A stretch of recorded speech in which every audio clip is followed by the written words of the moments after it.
ولهم د دې منافقانو د پاره عذاب علیم، عذاب دردناک دی. ولهم العذاب العلیم ونوي الف لام په داخل نه کو په تنوین راوړو. تنوین کله کله د ډېر لوی هیبت لپاره راځي. نو عذاب دی او عذاب ناشنا عذاب دی او په ناشنا کې بیا دردناک دی او دردونه هم ناشنا دي. الله دې مونږ بچ کړي. علیم بما دا علیمون کې دا تنوین دی او تنوین نه پس چې با راشي دې ته د اقلاب قاعده وایي تجوید کې. داسې به وي علیم بما، دا اقلابي او دا ډېر اهل علم واجب ګڼي اقلاب. اگر چې مولان د دې خیال نه ساتي غټ علم وایي تجوید یې نه وي کړی. دا هم یاد ساته پکار دا ده چې عالمان خامخا تجوید کړي. د تجوید د قواعدو نه پکار دا ده چې عالمان خبري غټ غټ شیخ الحدیثانی او قرآن غلط وایي. او دا علماء وی دي الاخذ بالتجوید حتم لازم من لم يجود القرآن آثم. چې بے تجوید قرآن وای دا ګناه دی. او بعض خدا سے قرآن وای ته وسه غنی می چې ټریکټر تناس دي. عذاب علیم بما كانوا يكذبون. نو یوازې هغه نه شاګردان هم دغه طرز کوي.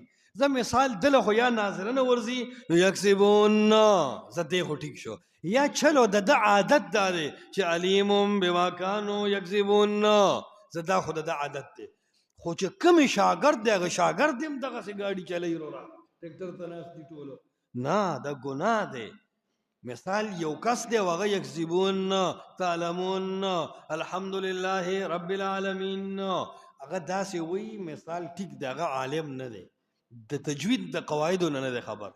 خو تا خو د تجوید د قواعدو نه خبر یم ته ولې داسې کوې. دا تقلید فی العادات دی.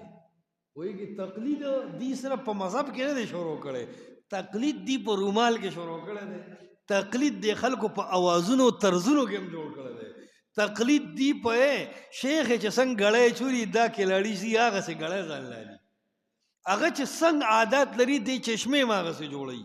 دا ډېر خطرناک عادتونه دي. الله چې څنګه پیدا کړی هغسې یا د چا طرزونه مه کوه. دا ډېر غلط طرز دی.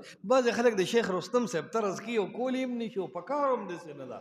الله چې څنګه پیدا کړی خپل ساده اواز کې طرز کوه، ښه اثر به پکې الله چي.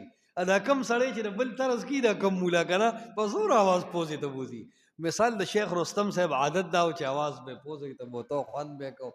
اوس تا خو نه په پوزه کې څه فرق شته او هغه به ټوخې کو مثال مری کې فرق کو. نو دی هسې وایي دا څه مطلب دی د دې خبرې لکه دا غلط. دا تقلید په عاداتو کې دی. دا څیزونه ختم کړئ.